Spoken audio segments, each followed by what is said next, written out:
Yo, I'm Rou Reynolds from the band Enter Shikari. We're just about to release our seventh studio album, which is mental. It's called A Kiss for the Whole World. Comes out Friday the 21st. We're currently on tour in the UK. I'm very excited to be alive. Thanks for joining us this evening. All good. Thanks for having me. So, as we mentioned, Enter Shikari released your latest album, A Kiss for the Whole World, on April the 21st. So, how are you feeling about it? Oh, mate, just it's quite surreal that, you finish an album, you have to sort of wait a few months for all the manufacturing and for everything to get sorted, and then it finally comes out. Yeah, I'm absolutely buzzing. I I didn't listen to the album for about 2 months, and then last week we were in Japan, and I was very sleep deprived and jet lagged, and took a late night walk across Tokyo, which is always magical anyway. But I decided to listen through the album again, yeah, and it just got me so pumped. Like, yeah, very, very excited. So, tell us a bit more about the album from a musical point of view and what you're going for with it.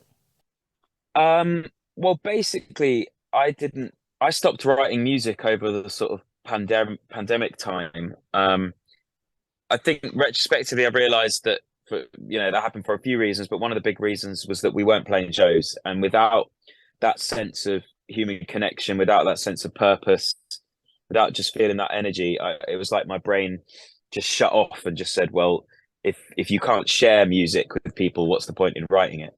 And that was quite a disorientating and strange time, really.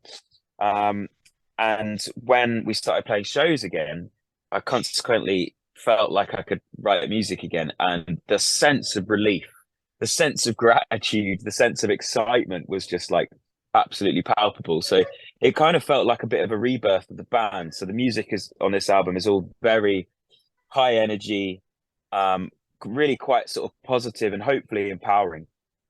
So, Enter Shikari have grown and experimented with your sound on every release. So, in a way, is there like sort of a pressure on you now, in a sense, to sort of accommodate that musical evolution with each new album?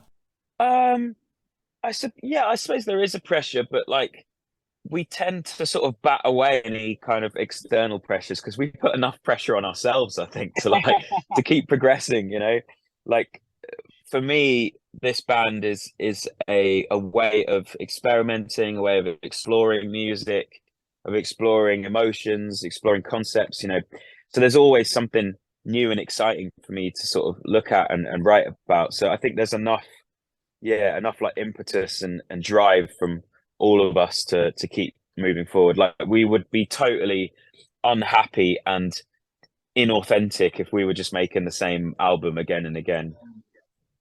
Yeah. So far, you've released a single, Please Set Me on Fire, It Hurts, and Bloodshot from the album. So, would you say that overall they're a good sonic representation of what to expect? Yeah, I think so. Like when I started writing it, I was we sort of all the music was coming out quite high energy, as I was saying, and we started like joking around saying like, well, maybe this is just going to be the album of bangers, and I, that's the that's what it's going to be. And it just that's sort of how it came together. There's there's a real focus to this album. Like the songs are short and sharp.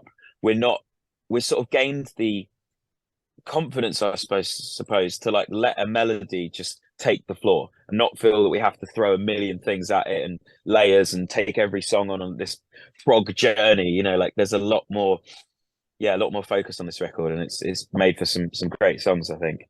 The whole band relocated to the coastal town of Chichester for the album process, mate. So, what overall effect did that have on the finished product? Oh man, I think that was just a really nice way to sort of reconnect and feel like a band again. After a year and a half of not playing shows, of me not writing music either, it just felt like the band had died. Really, it ceased to exist for a period of time, and so we just wanted to like get away from everything and just reconnect with each other, write and experiment and record. And it was just a way of revitalizing the band, I think, dragging it off of its deathbed and bringing it back to life. But it was this beautiful farmhouse, middle of nowhere, no houses or nothing really, apart from fields and woodland for like a 2 mile radius. Yeah. And it was off grid, so it was completely powered by solar powered. This album, um, and yeah, we had to like chop wood to keep us warm. It was only like wood burners and things, no central heating. It was and that was early March in the UK, so that was pretty cold. Pretty cold. But yeah, it was a wonderful experience. It was like very pure and wholesome. So even though doing that whole thing was new to the band, did you have any expectations going into it? I think we just wanted to like get away. It's certainly out of London where there's just distractions every second, and just being somewhere where we can focus on it, and just be like 100% involved in the music, just lost in it all. I'd been reading Walden by Henry David Thoreau, which is where he goes off and lives in the woods outside Massachusetts, and kind of experiences that type of solitude and that life of just being able to concentrate on your writing or whatever. And yeah, I just became really obsessed with doing that for ourselves and just that ability to rebirth the band and reconnect. We sort of touched on this before, mate, but when the world shut down through COVID, Enter Shikari as a band were given a harsh dose of reality in that you didn't realise, I guess, how much reliance the band and your music had on your connection with fans and people in general. So how did you react to that? I reacted with panic, I think. I sort of, well, at the start of the pandemic, it was like a scary moment and we didn't really know what was going on and how long this was going to last. And for the first few months of not writing, I was like, okay, well, maybe that's expected because, everyone's stress levels were high and it's hard to be creative when your stress levels are just through the roof. But then after about sort of 6 months, 8 months, 9 months, 10 months, I was like, okay, what's going on? Like, why can't I write? I sort of started to think, have I got to my mid-30s and that's it? All my creative years are behind me and I'm spent now. So all these kind of difficult like questions and fears were just swirling around in my head. Just thinking that I've sort of lost it or I'm past it or and then of course for someone who's written music since they were like 9 years old, it's how I like writing music is everything to me. It's not just catharsis or fun. It's how I process my thoughts. It's how I organize my ideas on the world, on myself. It's how I communicate with the world as a person who's like quite in a lot of social situations, like really quite introverted. So it's such a way for me to connect with people. So to suddenly have that taken away, I felt really disorientated. It was a really disconcerting time. So was there ever a point where I guess like you just felt like walking away from it all? Things got that bad? Well, in a sense, we had. It wasn't that we walked away. We were like forced to stop. As I say, like no gigs and no writing. Then Enter Shikari doesn't exist. That is what we are. We're a creative outlet and we're a performance outlet. So it's it just felt like it dead and we died. And there was a lot of this is on the album. Really, a lot of the cocktail of emotions that we were all feeling at that time and a lot of soul searching. I started having to sort of ask myself, well, who am I if I'm not Ralph from Enter Shikari, and trying to get a sense of purpose and a sense of self-worth like that's kind of taken out of the band or taken away from the band. And that was very, very strange because I've been Ralph from Enter Shikari since I was 16, so it's that's all I know. So it was very disorientating, but I think ultimately, as with a lot of adversity in life, you come out feeling a bit stronger and you learn a lot about yourself. So I think, and of course, this album came out of it, so I'm very happy for that. So can you actually pinpoint one moment where you actually got back your passion and your focus, I guess? I suppose the real kind of turning point would have been a pilot festival that we played here in the UK. The Download Festival, but it was like the test festival, like literally put on in conjunction with the government. It was the first festival since COVID, back in the summer of 2021, and it was such a surreal event, because we hadn't done festivals for well, over a year and a half. And it was just surreal. It was just absolutely euphoric. You know, everyone was back in a muddy field again. And even though we were still a bit unsure, like the vaccines were still like being rolled out, and you know there was a bit of hesitancy there. It just got completely overtaken by just the euphoria of the whole event. Like our show was, you know, I'll remember that one forever. It was just such a release, you know, release of all the anxiety and everything that the loneliness that I think we'd all been sort of feeling over that period. Yeah, and consequently, I went home, and it wasn't like it was a tsunami of creative ideas, and I was back in the seat. You know, it was still a slow process, and I had to get my confidence back. And I think it wasn't until a few months after that I finished writing. Basically, the first song that I finished was "Please Set Me on Fire," and I finished that, and I was like, okay, I've got one in the bag. This feels strong. And then I was like, okay, you know, back in it. Yeah. All got better from there. Yeah, that's amazing. And you've been quoted as saying of A Kiss for the Whole World that it is the beginning of our second act. What do you actually mean by that? Well, I think because we had that enforced period of nothingness, it genuinely felt like a rebirth when we started playing together again. We've never, you know, I've never gone a week without writing a song. We've never gone. Wow. I think 3 months is the most we've ever done without playing a show until this period.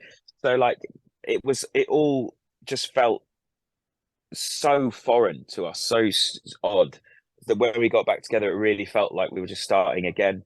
And also we released the first Enter Shikari biography last year. So Luke Morton, who's the editor of Kerrang here in the UK, did our first biography. So we had so many long chats and, you know, interviews with him where we were going through the whole journey of the band, the whole history, you know, from day one up to the beginning of the writing of this record. So it really felt like a sort of full stop. You know, that is all that has come before, and now we're treading like a new path almost. So yeah, there were and a few other things as well, but yeah, it just felt like, okay, this is the second act, this is the rebirth. Well, I've got to say that, mate, like when you guys came on the scene when you first started, you revolutionized the whole world of music. Like you were that fresh and that different and just something that no one had ever heard before. So if you're starting the second act now, how the hell are you going to top what you did before?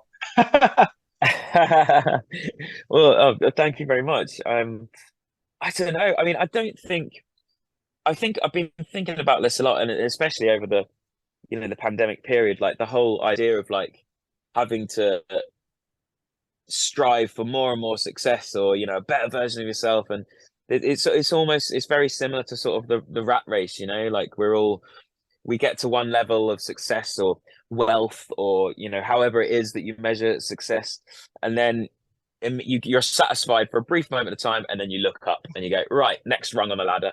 And it's just fucking relentless, you know. It's just, and I don't think, you know, it's a bit trite now to speak about, but I think we are coming to realize that you don't get any like internal contentment with that just constant, we have to play bigger venues, we have to like release better albums, we have to just keep going.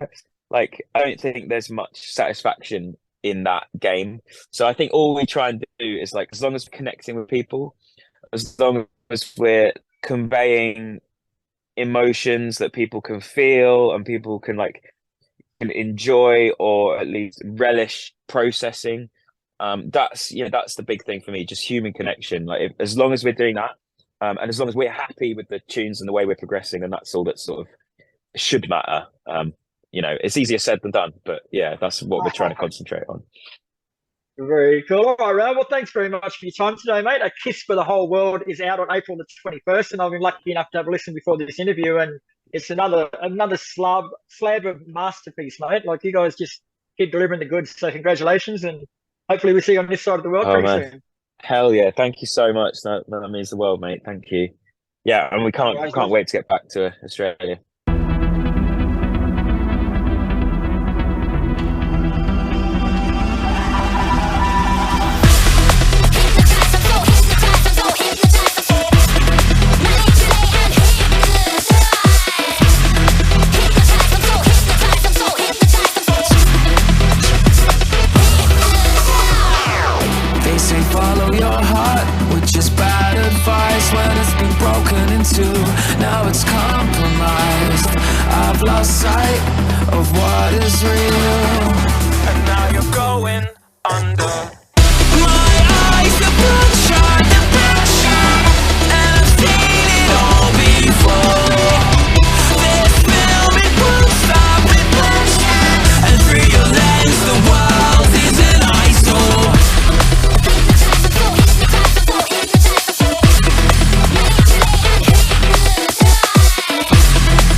noticed I'm a hypnotist?